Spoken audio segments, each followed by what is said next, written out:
Hello everybody. Today we're going to be doing the second video in a series where I go through all the cards in one set from Eden and give my thoughts on them. When do I think you should take them? How strong are they in general? What do they synergize with? And so on. So today we're going to be going through the Convergence cards, and these are all in all a bit more complex than the anima cards on average. So let's get started. The first one is Amalgam.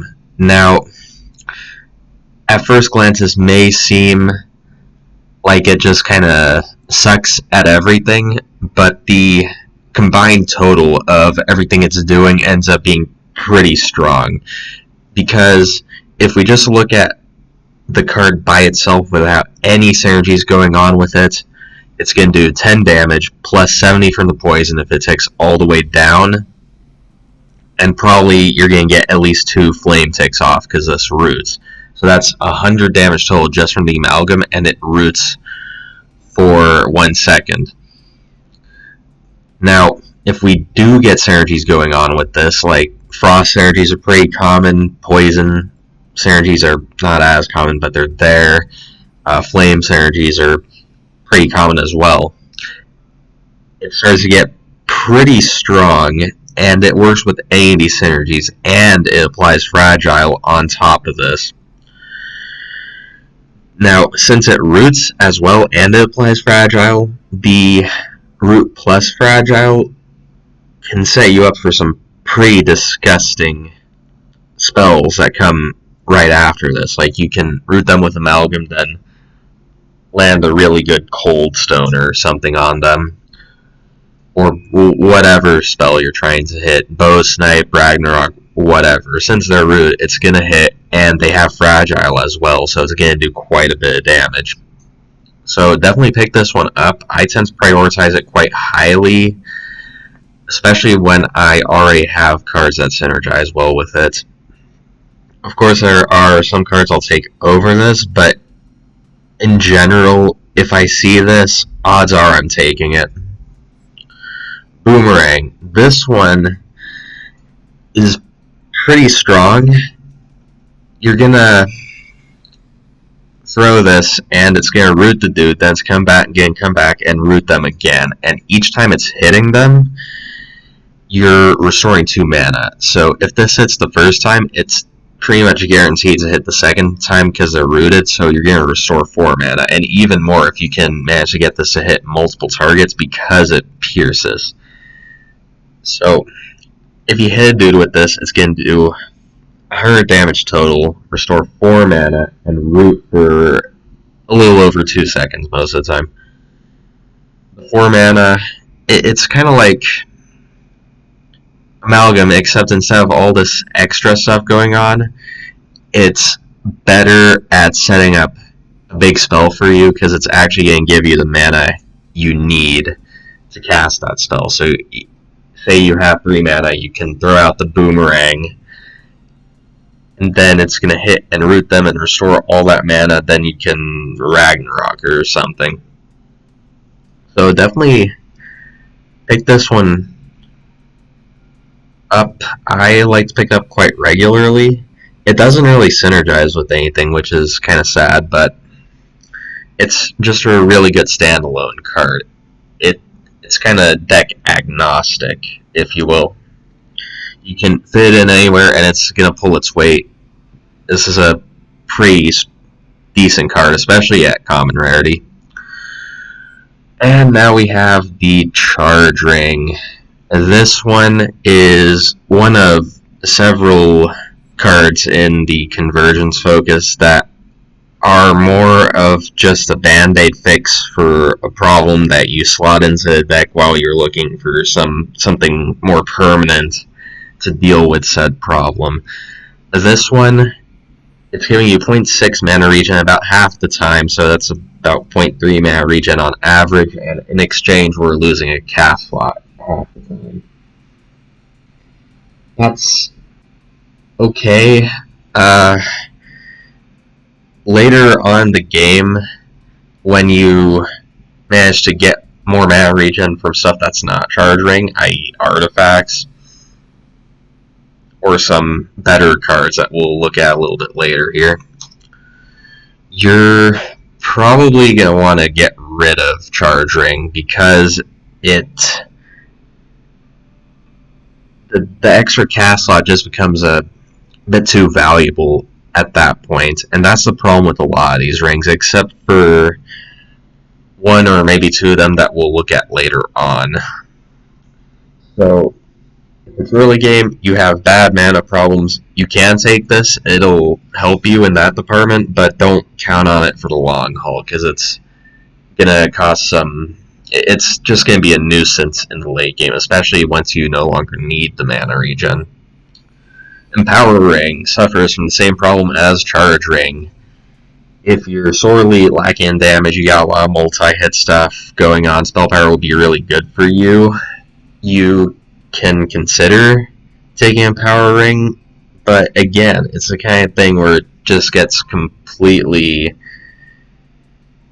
outshone by artifacts later in the game. Once you pick a few of those up, the problem of having one of your cast slots blocked half the time, it is just too much of a nuisance, and you probably want to get rid of it at that point. You can pick this up in the early game if you're really lacking for damage, but in my opinion, you're better off just taking a card that is fixing your damage problem more directly instead of Charge Ring, or Empower Ring, I mean. So, yeah, if this is next to even something as simple as, I don't know,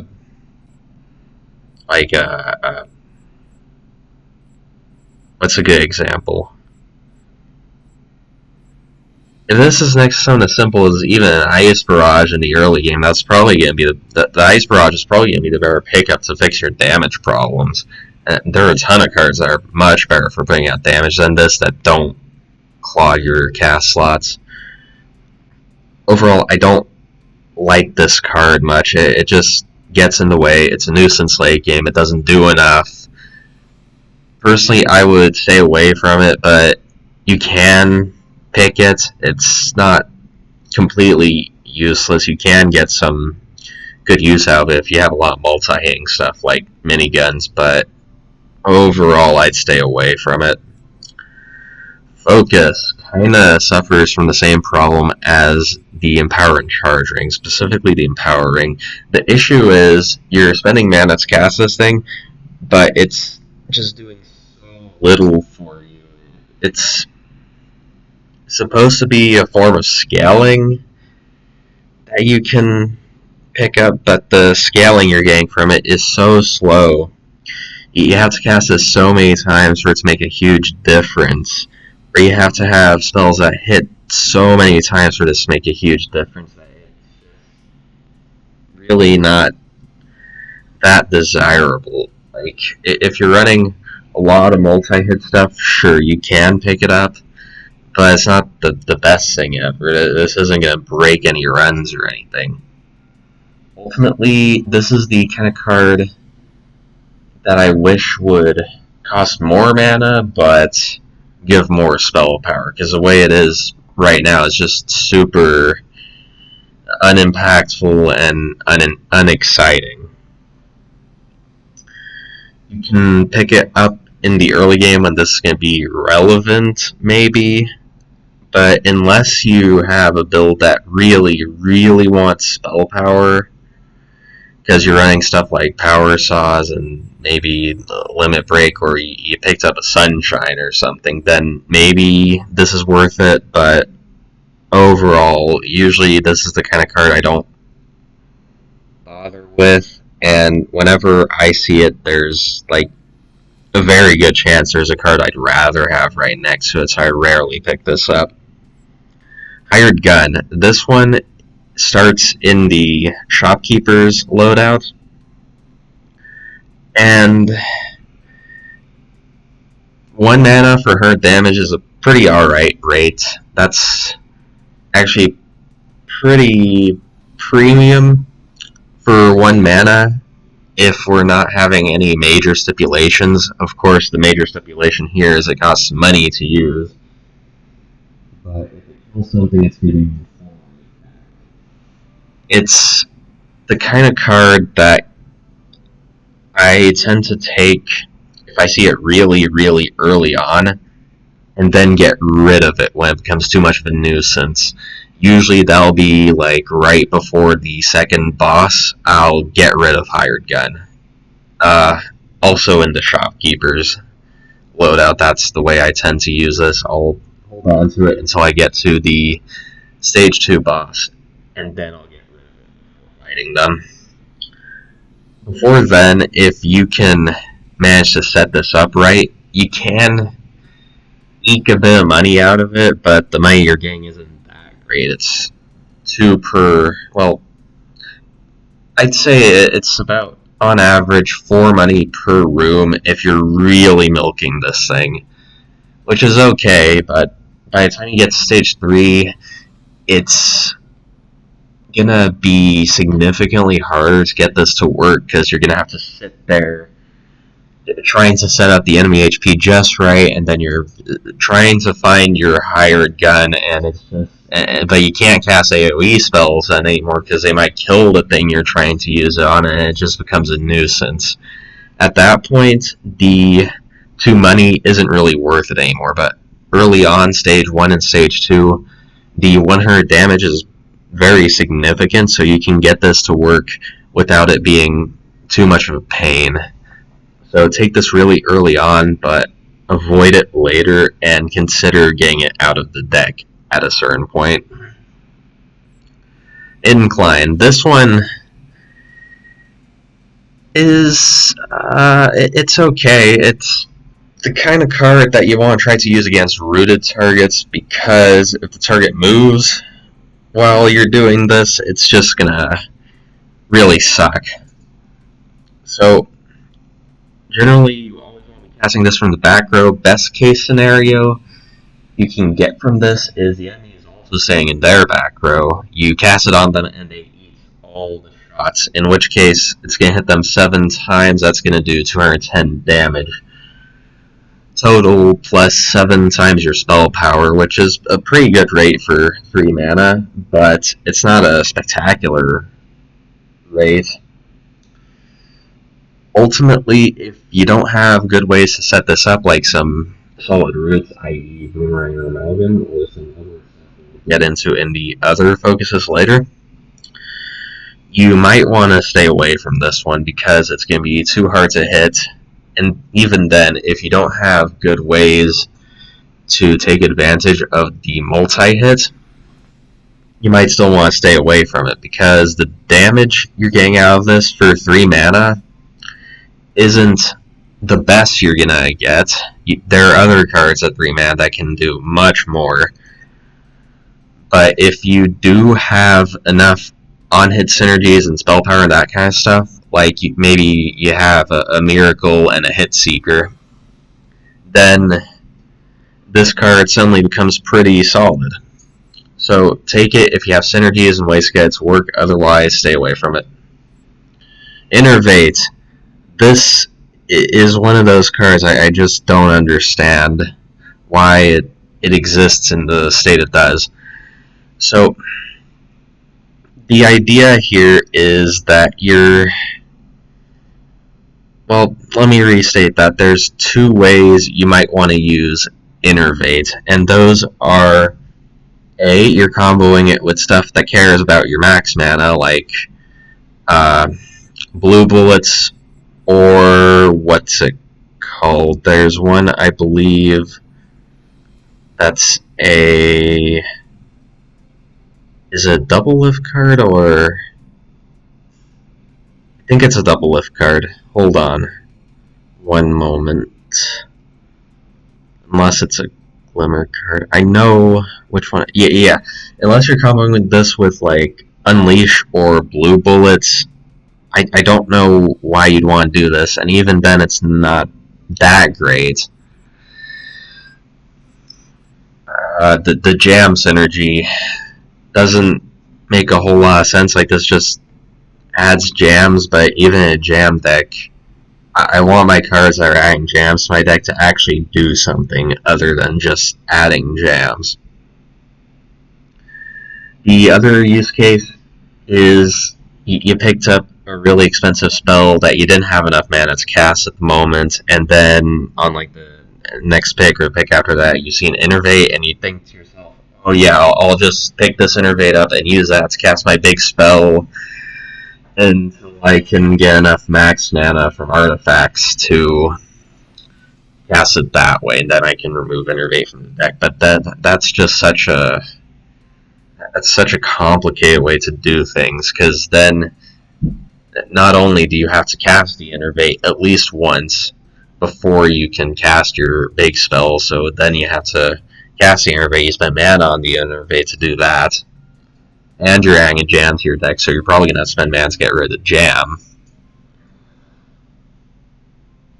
Then, on top of that, now once you have enough mana, you have this Innervate in your deck, so what are you going to do with this Innervate then? Are you just going to keep casting it and wasting mana on it, or are you going to let it gunk up your spell slots for the rest of the fight?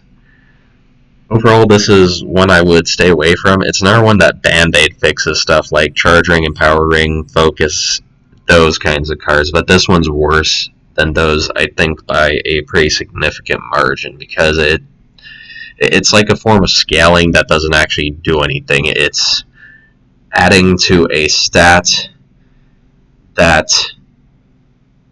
doesn't really help you after a certain point. Like, once you have enough max mana, adding more max mana on top of that isn't going to make you a whole lot more powerful. Limit Break. This is a very bizarre card. So,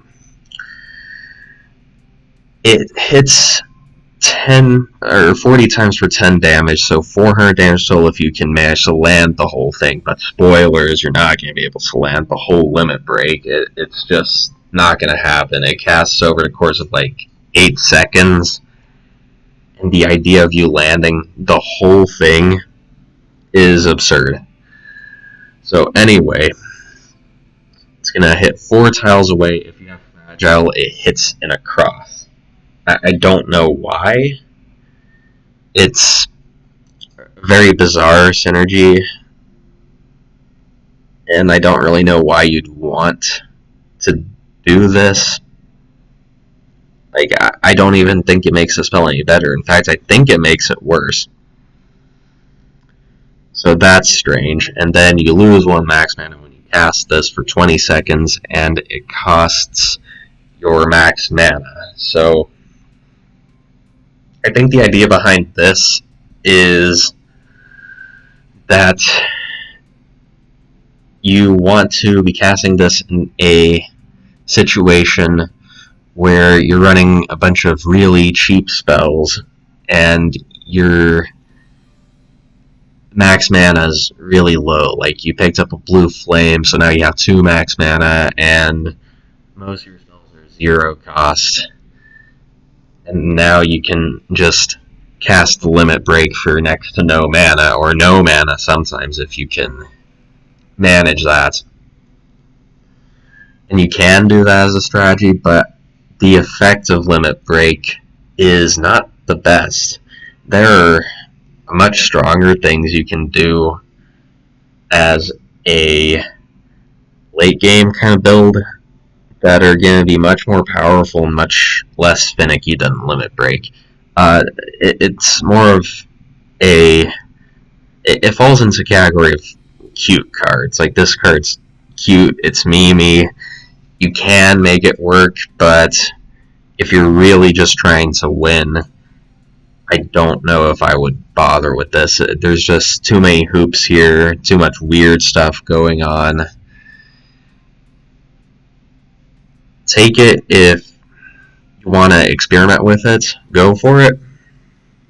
I'm not stopping you, but I just don't think this kind of strategy is anywhere near the high end of what you can be achieving. Mana Fusion. This card is very good and very straightforward. 2 mana, restore 5 mana. Say you have 3 max mana, you spend this for 2 mana. As soon as you get the 2 mana, you're getting 1 mana for free. Oh, almost free. It's getting cost flow and whatever else you have going on, like pacts or whatever. But for the most part, it's free, right? Now, if you have 5 max mana and you cast this for 2 mana, you're getting 3 mana for free. That's a lot of mana. This is a card I tend to take quite often. Even in flow builds, the mana return this gives you, I think, is worth the flow cost that's eating up. So, there's not a whole lot to talk about here. Maybe if there's something really spectacular next to it, you can take that instead and be happy with it. But overall, it's just a great card. The only time I could think of where I wouldn't want this is if I'm maybe doing something weird with Limit Break or another similar card. I'm doing weird stuff like that, or I already have mana regen that's just so absurd that I don't need the mana fusion anymore. Then I might consider skipping it. But overall, this is the kind of card that's almost instant include a lot of the time.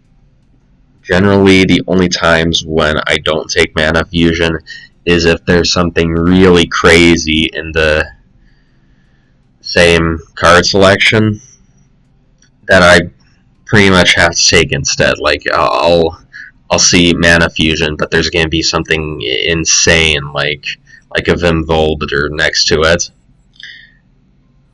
It's really the only time I tend to not take this. And a potion. 0 mana, you throw the potion, and you catch it to restore 2 mana. If you can manage to catch the potion, this is an excellent card. If you don't catch the potion, it's eh. And catching the potion is going to get harder and harder as you get later into the game, so keep that in mind. If you don't need the mana regen especially, I would not take this, but it really helps with your mana economy in the early to mid game, and it's still serviceable in the late game. So, the real problem with Mana Potion isn't that it's going to be detrimental to your deck, because odds are it's not, just because of the nature of what it does. Unless you're trying to do some flow stuff, this might not be worth taking in that case. But the real problem with it is a lot of the time you're going to have cards next to it that you would rather have, so you just don't take the Mana Potion, or you see it in the shop and it's not worth spending the money on it. And that's something that you need to keep in mind with all of these zero-cost cards, and it's something I probably should have brought up sooner, but they all have opportunity costs tied to them. You see these card costs in a pick, but there's a good chance you don't want to take them, because there's another card next to them that's going to be more impactful for your deck. And that's the case with a lot of cards in general. Are they going to be bad for your deck? No, not necessarily, but there's another card there that's just going to be better. So that's something you have to keep in mind when I'm evaluating these cards. Mana Steal, the first of the Trinity cards. Oh boy, so Trinity is one of the less supported strategies in the game. There aren't that many Trinity cards overall. Most of them are in Convergence here, but there's a couple in Double Lift as well. Double Lift has the more interesting Trinity cards in my opinion, but most of them are here. So Mana Steal. It restores mana when it hits, and if it's Trinity cast, you cast it twice. So this can be good, but the stipulation is you have to hit it. It's kind of the same issue you're going to have with Boomerang. For this to be good, you actually have to hit it. And if you miss it, it really sucks, because the card costs 3 mana. So, if you're hitting this, yeah, it's fine. But sometimes you're gonna miss. And that's where the problem comes in. Is it really worth the 120 damage to lose your 3 mana sometimes? And that's up to you. Now, if you're getting the Trinity cast on this, of course the card becomes excellent then, because then you're doing potentially 240 damage and restoring 6 mana. Even if you don't have 6 max mana, if you time it right, you can hit with the mana steal, then immediately cast something with the mana you got back from it, then the second mana steal hits, and you get more mana, and you didn't need the 6 max mana. But you need the Trinity cast for that. By itself, this is only going to Trinity cast a third of the time. It's kind of a... It's another one of those cards that's not offensive by any means if you're not in Trinity strategy, but it's not spectacular either. Like, it's not the kind of card you'd go out of your way to get. So if you're trying to do Trinity, definitely pick this up. However, keep in mind that you need to hit this for it to really be worthwhile, because if this misses, it's just awful. Of course, you can say that about all these types of spells, but you get my point. Meditate.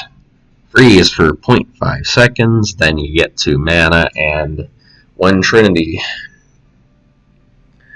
So the obvious comparison here is to Mana Potion.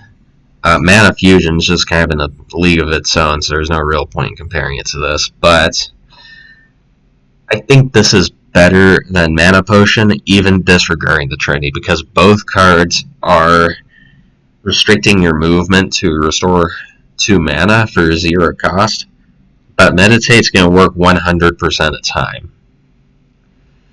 Both of them, I'd say, have a roughly equal chance of getting you hit, but Meditate will work every time. Mana Potion, you might screw it up. So I'd say it's already slightly better than Mana Potion, and you just get the 1 Trinity as icing on top. So you can pick up Meditate early to fix some mana problems and ignore the Trinity. However, having the Meditate in your deck already might push you a bit more towards picking up Trinity cards later, like Tri-Rag. Yeah, overall, I think this card's solid. It's not the highest pick, but it's pretty strong when it's good, it's good, is what I'm trying to say. Then we have Ping. Oh boy, Ping. I'm pretty sure this is just a meme card. It hits for 30, it moves really slow, and then it bounces back, and you're supposed to catch it, then it hits you for 1, and it bounces back to the enemy again. Except it's going to be really hard to hit more than once against enemies that move at all, because it moves really slow, and if it misses, it's just gone. So realistically, what you're looking at here is 1 mana for 30 damage, and if you're really lucky, you can maybe get 60 damage off of it, but that's being super optimistic. So, in the normal circumstance, just stay away from it. It's not worthwhile. The only time you might consider this thing is if you're doing the Riva break build, but at that point you're already just memeing, so of course you're going to take Ping. If you're trying to win, I recommend not taking the Riva break loadout, because I don't think it's very good. But you're just trying to have fun, ping is a pretty fun spell, so just go for it, I guess. But if you're being serious, stay away from this. Power Saws. 40 damage plus 20 damage per spell power, and it hits above and below you in a piercing line, and then returns. So if this hits the enemy both going over there and coming back, it's doing 80 damage plus 40 per spell power. That's a lot of damage and a lot of scaling off your spell power. This is the kind of card that's, I think, strong enough to justify picking something like Focus. And probably strong enough to pick even if you don't have any spell power already, because I would be very surprised if you go through a whole run without getting offered any spell power at all. But once you do get spell power, this thing turns into a monster. So even if this is hitting only once, let's say you have just one common spell power artifact that's giving you 4 spell power. Then this thing's going to do 100 damage on the way there and 100 damage on the way back. That's 200 damage for 2 mana, and it's piercing. And it fires multiple projectiles, so it can hit multiple enemies. It does a lot of damage, and that's just a common artifact. 200 damage for 2 mana is already a very good rate. But then, if you have even more spell power from something like, I don't know, maybe you got lucky and you picked up a merit badge, and towards the later part of the mid-game, you now have 10 spell power. This is going to do, let's see, it's going to do 240 times 2, 480 damage on the way there and the way back.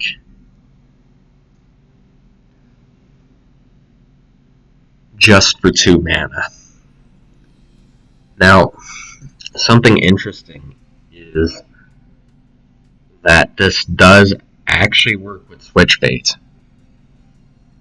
There are a lot of things I'm going to mention throughout this series that work with switch bait, and switch bait is one hell of a card. I'll talk more about it when we get there. But this does work with switch bait. So if you can stack up a lot of spell power, you have the power saws, and then you can get a switch bait, the switch bait can do the same amount of damage as a power saw. So you switch bait, then power saws, and it's just going to shred enemies. This is a great card. It's probably strong enough to speculate a pick on. Then we have Sapphire Ring, the last ring in the Convergence category. This one's bad. It's kind of trying to do the same thing that Innervates trying to do, right? Like, either you're trying to combo with stuff that cares about your max mana, or you're using this as Band-Aid fix to cast a spell that you picked that was too expensive for you. It's like, I just wouldn't bother with this. It has all the same problems as Innervate. It's going to gunk up the deck, and then once you have the max mana you need to cast the spell you're trying to cast off of it, you don't need it anymore. And it's definitely not worth it with stuff like blue bullets, because honestly, I think the whole... actually, we'll talk about blue bullets when we get there. But generally, don't take this card. It's not very good. Next we have Sequencer.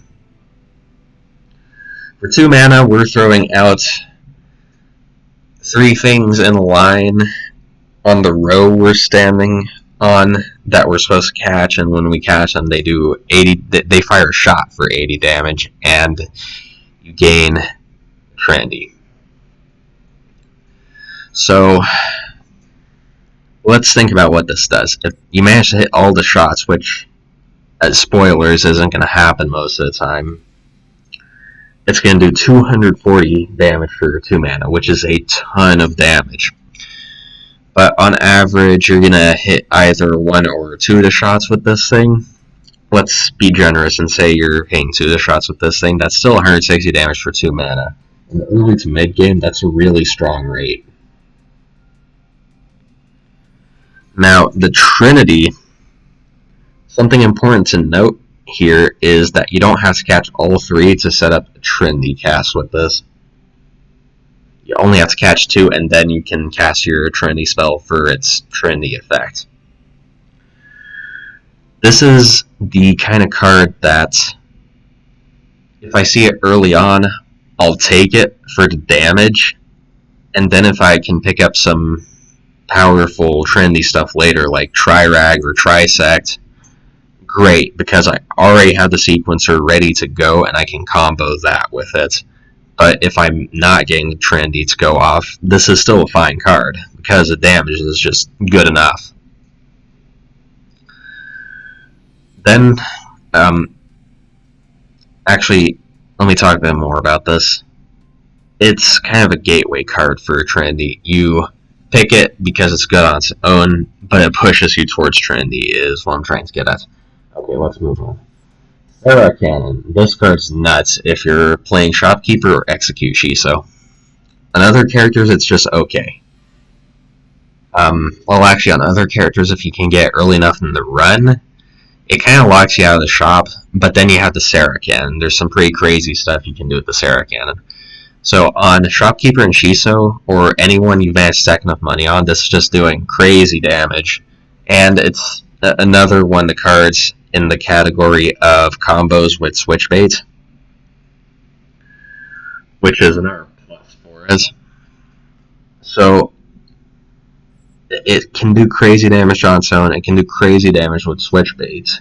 Unless you're in like the later part of mid game or the late game already, and you don't have very much money, I would pretty much always take this card, because even though the floor is pretty terrible, the ceiling is, well, the ceiling is infinite, and very reliable as well. Like, you're pretty much always going to get money off every fight, almost every room, and this thing's just going to scale and scale and scale by itself. You don't even have to do anything to get it to scale. And it can just do absurd amounts of damage. So definitely pick this pretty highly. On Shopkeeper and Shiso, pick this every time, pretty much. I can't think of very many cards I would take over this. So yeah, great card. Take it very often, be happy with it, win runs with it. Triforce. If Trinity's full, gain 3 spell power and you gain 1 Trinity. So if you don't have any Trinity stuff going on in your deck, this card is not very good, because for it to do anything, you need to have already... You need to cast it 3 times for it to work. And then you're only getting 3 spell power. If it has some upgrades going on, sure, maybe it's worth it, but you can say that about any 0-cost card. But baseline, I don't know if this is worth it. There are just going to be other cards that are better than this. If you are in a Trinity deck, this is the kind of card you have to be careful with. Because in a dedicated, or not even dedicated Trinity deck, actually, now that I mention it, I strongly discourage running dedicated Trinity decks, because they don't hold their weight very well in the later part of the game. They're strong in the early game, they're strong in the mid game, but they start tapering off at that point. Anyway, if you have a Trinity package going on in your deck, go ahead and take the Triforce. It's good there, but be careful with it, because you don't want to get the Trinity cast on the Triforce itself. You want to be using this to build up Trinity, but never using the Trinity cast on it. You'd rather be doing something like using Trinity cast to set up a Trirag or a Mana Steel or a Trisect.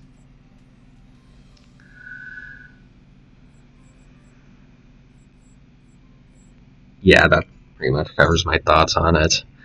Now we have Tri-Rag, which is kind of the bog standard Trinity card. It's like your baseline. In Trinity deck, this is your bread and butter. For 1 mana, you're shooting a 40 damage shot, and if you try cast it, you're also casting Ragnarok. So it can do 309 damage total. By itself, this does 40 damage and 40 damage and 390 damage. It's a bit too slow in that case. It's pretty much only going to work in boss fights if you're doing that. But if you have a dedicated Trinity deck, this is kind of your go-to DPS spell. You'll have like a sequencer and Triforce and the Tri-Rag, and you're going to be trying to use the sequencer and the Triforce to set up the Tri-Rag every time you go through the deck.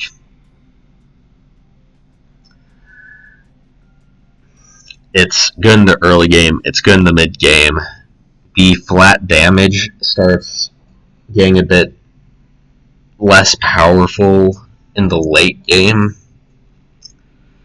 because it doesn't really synergize with anything outside of other trendy stuff, and trendy stuff tends to not scale.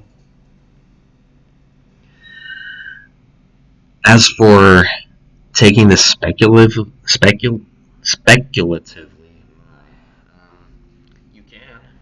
you can take this speculatively. It's not the worst thing, but it's not the best thing either. Like, if you're trying to force a trendy build for whatever reason, go for it, but there are much better cards you can take speculatively that are not Tri-Rag. So I would wait until you already have a sequencer or some artifacts that give you trendy before taking Tri-Rag. Next we have Tri-Shot. In my opinion, this is the worst of the trendy cards. If you don't have trendy, you're paying 3 mana to do most of the time 60 damage. That's an atrocious rate. That's like when we compare this to Mana Steal, Mana Steal makes this look like a joke.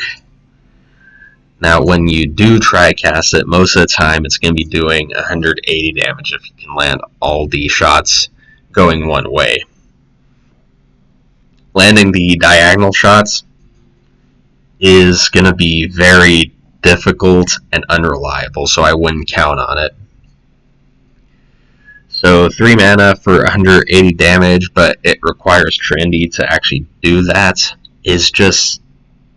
why? Why would you want that? Just look for better cards instead. Even if you're trying to force a trendy build, I would stay away from this because it's just not impactful enough for the mana cost. The mana cost is the real killer here. It just costs too much for damage output. And finally, we have Whirl. This is one of the starting cards in the Saffron Chrono loadouts.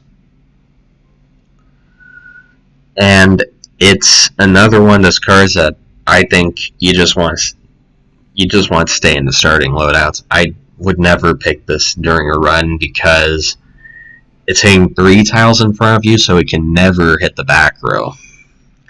The damage is decent. It does 180 damage total for 2 mana if you can hit the whole thing. So that's a good rate, but it's anchoring you for that whole time, which is not good. The anchor is going to get you hit sometimes, not all the time. Clearly, if you're smart with it, you can pull it off, but the damage is good in the early game, but once you start getting into the mid game, the card's just too cumbersome to be worth the damage output. So don't pick this. Yeah, just don't pick this on Chrono Saffron. I would hold on to this until like maybe stage 3 and then get rid of it, because by that point I'll have other cards that are covering my damage output and I won't need Whirl anymore. It'll just have become too cumbersome and not worth it. So yeah, that covers my thoughts on all the Convergence cards. The themes we have going on here are band-aid fixing stuff, a lot of stuff that cares about your mana, your max mana, your current mana, whatever. And some spell power themes as well. And of course the trendy stuff going on. There's a little bit more trendy stuff in double cast, which we'll cover next video, that might be worthwhile. Spoilers, one of the cards is pretty good and one of the cards is pretty mediocre.